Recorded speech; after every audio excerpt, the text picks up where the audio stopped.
Hi, thanks for listening. I'm going to try something new at the moment, so I'm going to see if I can get my thoughts across, my experiences across in the form of a podcast, using some audio.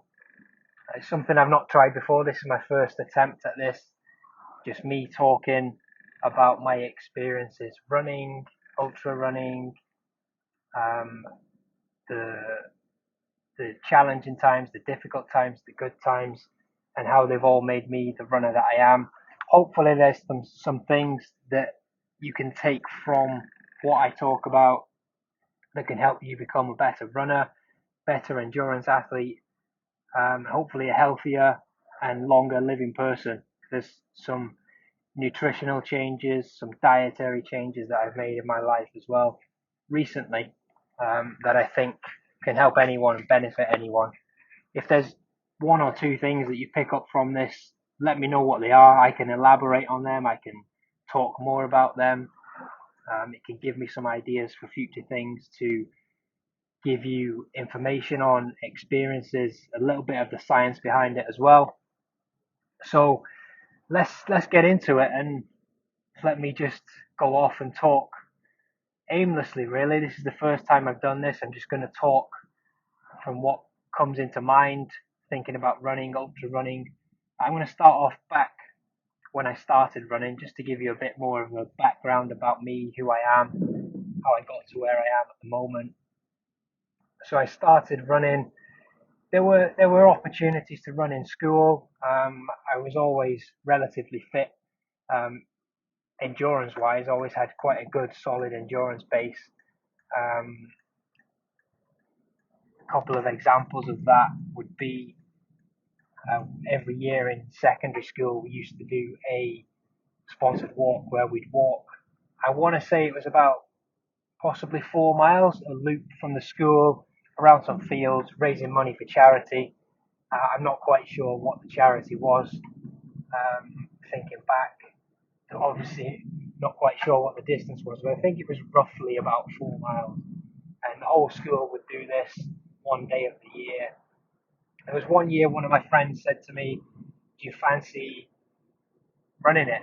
The school cross country team are going to run it, so I want to join in." So I thought, yeah, why not? Get it done quicker, have a longer break afterwards.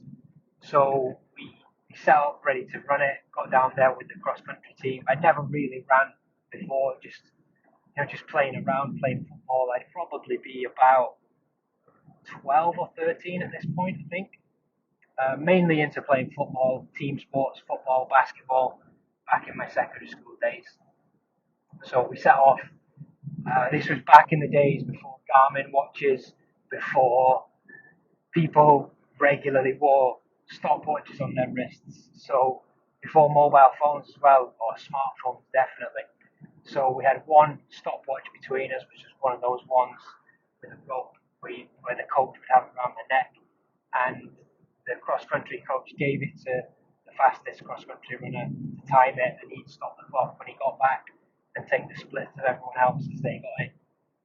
I remember running, we set off, and I was running with the cross country team, who I didn't really know that well, never met them before. It was quite a big secondary school, and felt comfortable, so decided to push it a little bit more, just just still keeping it comfortable, and I got in a good. It felt like about 10 or 15 minutes before the rest of them. Um, so I was really pleased with that. And after that, obviously they asked me to run on the cross country team. So I then tried that out. Had a really horrible experience. Didn't like it at all. It was wet. It was up and down hills. It was probably only a mile and a half race. It wouldn't have been far. Um, but I really didn't enjoy it. I didn't run again for high school at least. Just concentrating on my team sports then. Um, Went to university, did some. I studied sports science, so did some endurance tests as part of that in some of the lab, the practical sessions.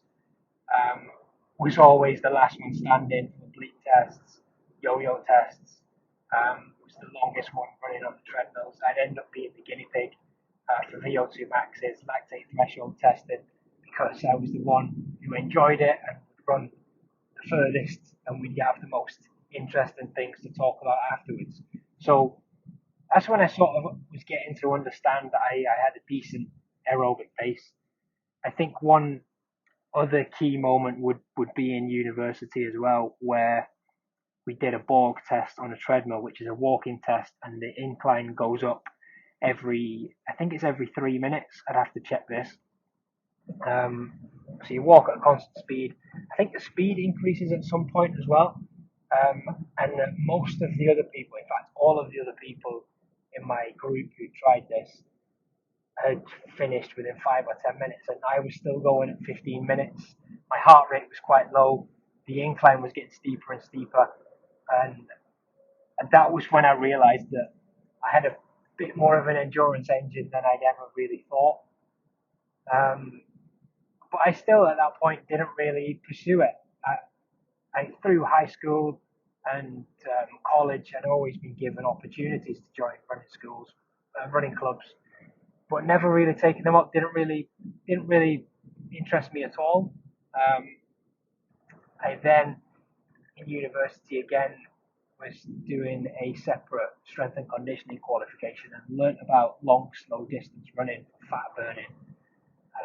Thought I'd give that a go. So got home that night after the course, ran 45 minutes out, 45 minutes back, an easy hour and a half run.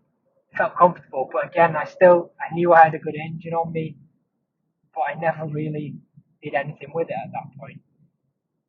I then decided to take up 400-meter sprinting as I became an adult, got my first job, moved away to work for the Navy as a civilian, took up 400-meter sprinting, and got myself to a decent level, managed to get myself down.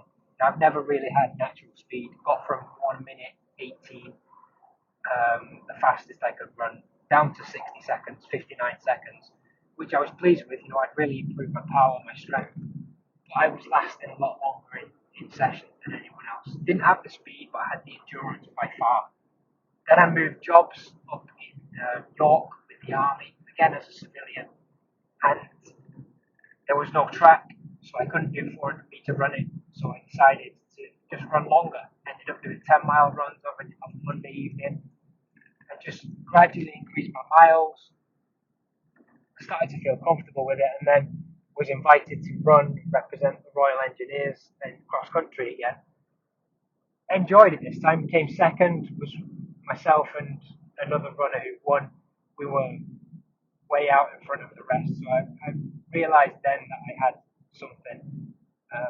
Did a few projects on myself throughout studying a master's in strength and conditioning to improve my VO2 max, my lactate threshold. And that's where it really took off, really. I just got into running from there, found out what some of the pros were doing, found out who Mo Farah was, who was just coming up at the time and making a name for himself, found out what sort of miles he was running. And then I started to structure my working days around running. I'd get up early, I'd run before work, and then run after work to get the miles in. I was aiming for 100 miles a week. And it's something that until very recently I only ever managed once before without breaking down. And there's some things that I've learned that maybe I'll save for another time that I can talk about, and how I've managed to reach that level now and have been running at that level for over a year now, almost. Well, we're probably looking at 18 months where I've been running a high amount of mileage week in, week out, day in, day out. But that's how my running started, really. I think I've built a lot of endurance from team sports, the intermittent nature of that, working at high intensities, and then having periods of rest before going again. And it really, I think, developed my VO2 max, which the last time I was tested was, I think, around about 60, 65. But that's probably 10, 15 years ago now, so I don't really know what it would be at the moment. I've not done the test for a long time. But I often think what would have happened if I'd listened to those people trying to get me into running. Would I still be running now? Would I have ran to a higher level than I have? I'm not too sure. Like I said, I don't have speed. I've never had a tremendous amount of speed. I haven't got a sprint finish. I just feel like I can run longer than anyone else, and I think that's something that I've realized even more recently, and I'm starting to use to my benefit. Um, so, I, if you haven't noticed, I'm doing these audios while I'm in the car driving from place to place. So I'm almost running out of time now. It's probably time to end this one. But I hope it's given you a bit of a background about who I am, how I got into running, um, and yeah, how I really got into it. Just an introduction to who I am, really. And if there's anything specific that you'd like me to cover in future versions of this, let me know. Let me know what you think of this. Anything you'd like to hear, anything you think I could do differently. I take on any feedback, any advice that anyone can offer me. But thanks for listening, and I'll do another one soon. Thank you.